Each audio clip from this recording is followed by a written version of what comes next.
ഇനി വേറെ ചില കാര്യങ്ങൾ പറയാം.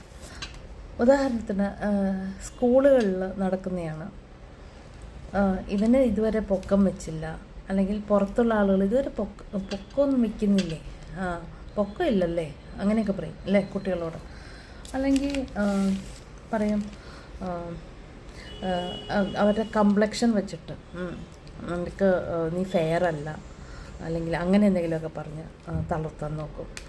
ഈ ഫെയറിലൊന്നും അല്ലല്ലോ നമ്മുടെ പേഴ്സണാലിറ്റി ഇരിക്കുന്നത് അല്ലേ. ഫെയർ ആയാലും ഓരോരുത്തർക്കും ഓരോ സൗന്ദര്യം വരുന്നത് എവിടെ നിന്നാണെന്നറിയാം. നമ്മുടെ മുഖത്തേക്ക് അല്ലെങ്കിൽ നമ്മുടെ ശരീരത്തിൻ്റെ സൗന്ദര്യം കുറച്ച് നേരം എല്ലാവരും കണ്ടിരിക്കും.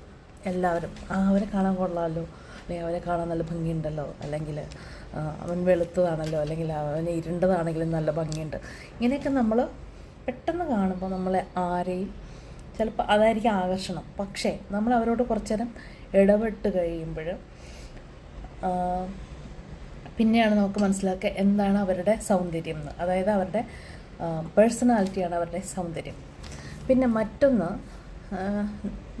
നമ്മുടെ കംപ്ലക്ഷനോ കാര്യങ്ങളോ ഒന്നുമല്ല, നമ്മൾ എത്ര ഹാർഡ് വർക്കിംഗ് ആണ്, അല്ലെങ്കിൽ നമ്മുടെ രൂപമെന്ന് പറയുന്നത് അത് ശാശ്വതമല്ലല്ലോ.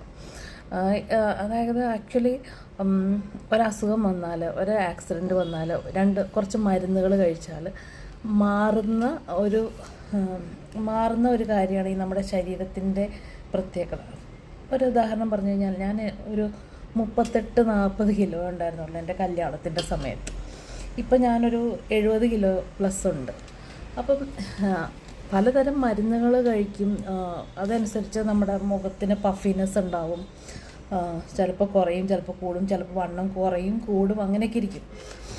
പക്ഷെ ഇതൊക്കെ ശാശ്വതമല്ല എന്ന് നമുക്ക് അറിയണം.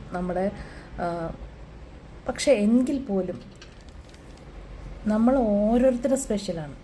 അപ്പോൾ അത് ആദ്യം മനസ്സിലാക്കണം. അപ്പോൾ ആരെങ്കിലും ഈ സ്കൂളുകളിൽ തന്നെ ഒരു 100-ൽ 99 കുട്ടികളും നന്നാണെങ്കിലും ഒരു കുട്ടി ചിലപ്പം മറ്റേ കുട്ടി നന്നാവണമെന്ന് ആഗ്രഹിക്കാത്ത ഒരാൾ ചിലപ്പോൾ ഉണ്ടാവും. അപ്പം അവർ പറയുന്നത് കേട്ടിട്ട് നിന്നെ കൊള്ളത്തില്ല, നിനക്ക് പൊക്കം കുറവാണ്, നിനക്ക് മീശ വന്നില്ല, അങ്ങനെ എന്ത് പറഞ്ഞാലും don't care it. Do focus on what you are doing. B so confident about what you are doing. നിങ്ങൾ നല്ലൊരു സ്പോർട്സ് സ്റ്റാർ ആണെങ്കിൽ അത് മതി. മനസ്സിലായില്ലേ? അതായത് 100-ൽ 100 മാർക്ക് മേടിച്ചു എന്ന് വെച്ചാൽ നിങ്ങൾ